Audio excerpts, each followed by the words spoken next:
আসসালামু আলাইকুম। 2024 সালের এইচএসসি শিক্ষার্থী বন্ধুরা, তোমাদের জন্য একটা সুখবর আছে। সুখবরটা হচ্ছে, এতদিন কিন্তু তোমাদের পরীক্ষা পেছাবে কিনা এটা নিয়ে খুব কল্পনা জল্পনা ছিল। দুইটা বোর্ডে অলরেডি করেছে, তিনটে বোর্ডে করেছে, মাদ্রাসা বোর্ড, কারিগরি বোর্ড এবং সিলেট শিক্ষা বোর্ড। কিন্তু এবার সকল বোর্ডের পরীক্ষা 2 মাস পেছানোর জন্য প্রধানমন্ত্রীকে স্মারকলিপি পাঠানো হয়েছে। এই খবরটা হচ্ছে পত্রিকায় প্রকাশিত হয়েছে আজকে 25শে জুন বিকেল 4:30টার দিকে। এই আপডেটটি এসেছে, একদম আপডেট একটি খবর। এবং এখানে বলা হয়েছে যে উপরে বন্যার কারণে সব বোর্ডের এইচএসসি পরীক্ষা 2 মাস পেছাতে প্রধানমন্ত্রীকে স্মারকলিপি দিয়েছে। এইবার হয়তো প্রধানমন্ত্রী এটা পেছানোর জন্য বলবে বা নির্দেশ দেবে। এখন স্মারকলিপিতে কি বলা হয়েছে এবং প্রধানমন্ত্রী কিছু বলেছে কিনা সেটাই একটু ধৈর্য সহকারে শুনবো। আমি পড়ে শোনাচ্ছি যে পত্রিকায় আসলে কি লিখেছে। বন্যা পরিস্থিতির অবনতি হওয়ায় সিলেট বিভাগের এইচএসসি ও সমান পরীক্ষা আগামী 8 জুলাই পর্যন্ত স্থগিত করা হয়েছে। তবে এবার সব বোর্ডের পরীক্ষা 2 মাস পেছাতে প্রধানমন্ত্রীকে স্মারকলিপি দিয়েছেন এইচএসসি 2024 ব্যাচের শিক্ষার্থীরা। মঙ্গলবার 25শে জুন প্রধানমন্ত্রীর কার্যালয়ে এইচএসসি পরীক্ষার্থীদের পক্ষে এই স্মারকলিপি জমা দেন ধানমন্ডি আইডিয়াল কলেজের শিক্ষার্থী মাইশা মাহফুজ স্নেহা। এ সময়ে বিভিন্ন কলেজের পরীক্ষার্থীরাও উপস্থিত ছিলেন। স্মারকলিপিতে বলা হয়, এইচএসসি 2024-এর শিক্ষার্থী, বিনীতভাবে আপনার দৃষ্টি আকর্ষণ করছি যে আসন্ন পরীক্ষা সংক্রান্ত কিছু গুরুত্বপূর্ণ বিষয়ে আমরা গভীরভাবে উদ্বিগ্ন।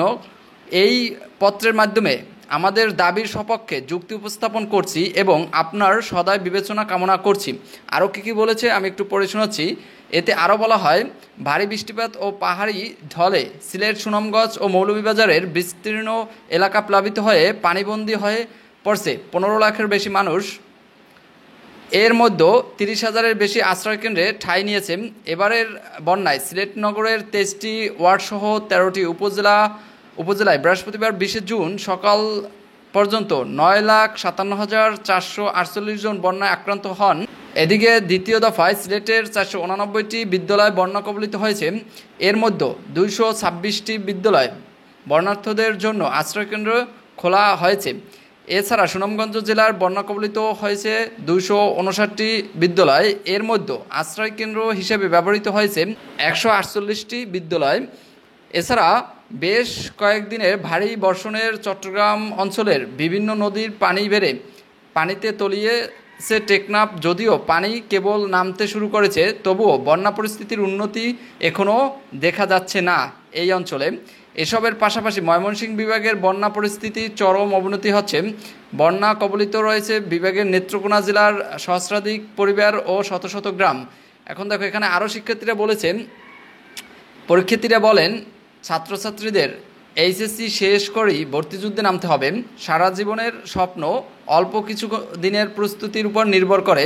গত বছর চট্টগ্রাম বোর্ডের পরীক্ষা 10 দিন পেছানো হয়েছিল, কিন্তু মেডিকেল ও বিশ্ববিদ্যালয়গুলো ভর্তি পরীক্ষা পেছায়নি। সব বোর্ডের সাথে চট্টগ্রাম বোর্ডের পিছিয়ে পড়া শিক্ষার্থীরা ভর্তি পরীক্ষা দেয়। এমতো অবস্থায় স্বাভাবিকভাবেই ছাত্রছাত্রীরা মানসিকভাবে পিছিয়ে পড়বে। এটা সত্য কথা। আসলেই তোমাদের যাদের পেছানো হয়েছে, এক বোর্ড পেছাইছে, অন্য বোর্ড পিছায় নেয়, এই জন্য সকল বোর্ডেরই পেছানো উচিত। এটার জন্য অনেকে দিচ্ছে।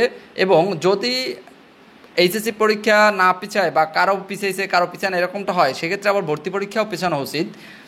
এটা কখনোই সম্ভব না যে কারো ভর্তি পরীক্ষা নিল এবং কারো নিল না, এটা কখনোই সম্ভব না। আসলে বাকিদের অনেক পরে ভর্তি প্রস্তুতি শুরু করায় মানসিক চাপের কারণে অনেকের স্বপ্নভঙ্গর ঘটনার আশঙ্কা দেখা দেয়। অথচ সকলেই একই শিক্ষা ব্যবস্থার অন্তর্গত, সকলেই লেভেল প্লেয়িং ফিল্ড পাওয়ার অধিকার রাখে। এখানে আরও বলা হয়েছে, এতে প্রধানমন্ত্রীর দৃষ্টি আকর্ষণ করে বলা হয়, শিক্ষা ব্যবস্থার একজন অভিভাবক আপনি এবং সবার উৎকণ্ঠিত দৃষ্টি আপনার দিকে। শুধুমাত্র বন্যাকবলিত অঞ্চলগুলো নয়, বরং সকল বোর্ডের পরীক্ষা 2 মাস পিছিয়ে নিতে বন্যার মৌসুমের পর পর্যন্ত প্রধানমন্ত্রীকে বিষয়টি বিবেচনা করে দেখার অনুরোধ জানাচ্ছি।